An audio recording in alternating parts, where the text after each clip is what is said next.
Hey y'all, Thundercake by Patricia Polacco. Read by Mrs. Hudgens. On sultry summer days at my grandma's farm in Michigan, the air gets damp and heavy. The clouds glow for an instant with a sharp crackling light, and then a roaring, low, rumbling sound of thunder makes the windows shudder in their panes. The sound used to scare me when I was little. I loved to go to Grandma's house.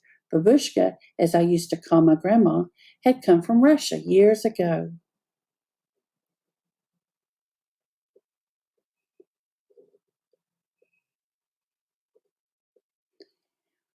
But I feared the Michigan's summer storms.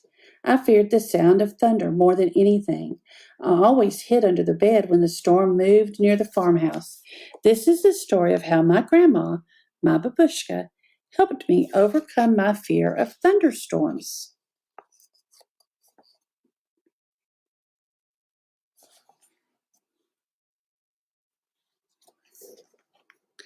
Grandma looked at the horizon, drew a deep breath, and said, "This is thundercake baking weather, all right. Looks like a storm's coming to me." "Child, you come out from under that bed. It's only thunder you're hearing," my grandma said.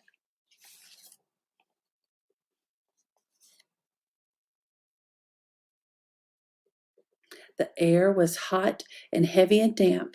A loud clap of thunder shook the house, rattled the windows, and made me grab her close. "Steady, child," she cooed. "Unless you let go of me, we won't be able to make a thunder cake today." "Thundercake," I stammered as I hugged her even closer. "Don't pay any attention to that old thunder, except to see how close the storm is getting. When you see the lightning, start counting real slow. When you hear the thunder, stop counting. That number is how many miles away the storm is. Understand?" she asked. "We then know how far away the storm is, so we have time to make the cake and get it into the oven before the storm comes, or it won't be real thunder cake." Her eyes surveyed the black clouds away off in the distance. Then she strode into the kitchen.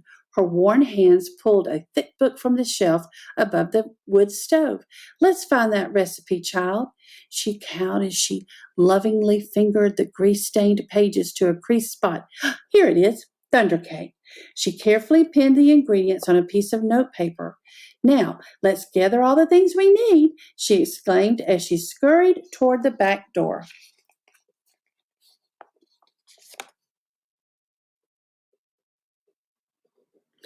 We were by the barn door when a huge bolt of lightning flashed. I started counting like Grandma told me to. 1, 2, 3, 4, 5, 6, 7, 8, 9, 10. Then the thunder roared. 10 miles. It's 10 miles away, Grandma said as she looked at the sky. "About an hour away, I'd say. You'll have to hurry, child. Gather them eggs careful like," she said. Eggs from mean old Nellie Peckhen. I was scared. I knew she would try to peck me. "I'm here. She won't hurt you. Just get them eggs," Grandma said softly. The lightning flashed again. 1, 2, 3, 4, 5, 6, 7, 8, 9, I counted. 9 miles, Grandma reminded me. Milk was next. Milk from mean old Kit Cow. As Grandma milked her, Kit Cow turned and looked mean right at me. I was scared. She looked so big. Zip went the lightning. 1, 2, 3, 4, 5, 6, 7, 8, I counted. Baroom went the thunder. 8 miles, child, Grandma croaked. Now we have to get some chocolate and sugar and flour from the dry shed. I was scared as we walked down the path from the farmhouse through Tangleweed Woods to the dry shed. Suddenly, the lightning split the sky. 1, 2, 3, 4, 5, 6, 7, I counted. Boom, ba-boom, crashed the thunder. It scared me a lot, but I kept walking with Grandma. Another jagged edge of lightning flashed as I crept into the dry shed. 1, 2, 3, 4, 5, 6, I counted. Crackle, crackle, boom, kaboom, the thunder bellowed. It was dark and I was scared. I'm here, child, Grandma said softly from the doorway. Hurry now. We haven't got much time. We've got everything we need but the secret ingredient. 3 overripe tomatoes and some strawberries, Grandma whispered as she squinted at the list. I climbed up high on the trellis. The ground looked a long way down. I was scared. I'm here, child, she said. Her voice was steady and soft. You won't fall. I reached 3 luscious tomatoes while she picked strawberries. Lightning again. 1, 2, 3, 4, 5. I counted. Kabang! Boom-a-room! The thunder growled.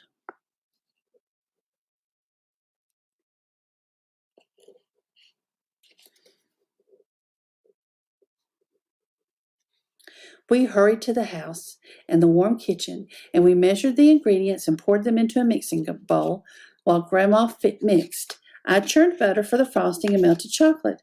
Finally, we poured the batter into the cake pans and put them into the oven together. Lightning lit the sky. I only counted to 3, and the thunder rumbled and crashed. 3 miles away, Grandma said, and the cake is in the oven. We made it. We'll have a real thunder cake.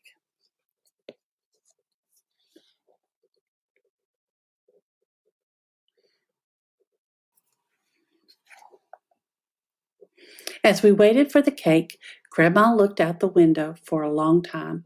Why, you aren't afraid of thunder. You're too brave, she said as she looked right at me. I'm not brave, Grandma, I said. I was under the bed, remember? But you got out from under it, she answered. And you got eggs from mean old Nellie Peck Hen. You got milk from old Kit Cow. You went through Tangleweed Woods to the dry shed. You climbed the trellis in the barnyard. From where I sit, only a very brave person could do all of them things.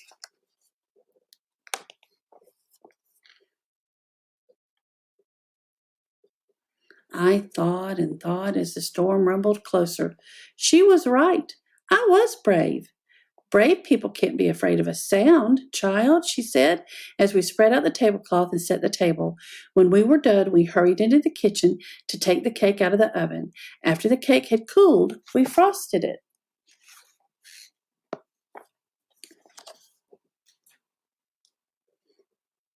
Just then the lightning flashed, and this time it lit the whole sky. Even before the last flash had faded, the thunder rolled, boomed, crashed, baroomed around us. The storm was here. Perfect, Grandma cooed. Just perfect. She beamed as she added the last strawberry to the glistening chocolate frosting on top of our thunder cake.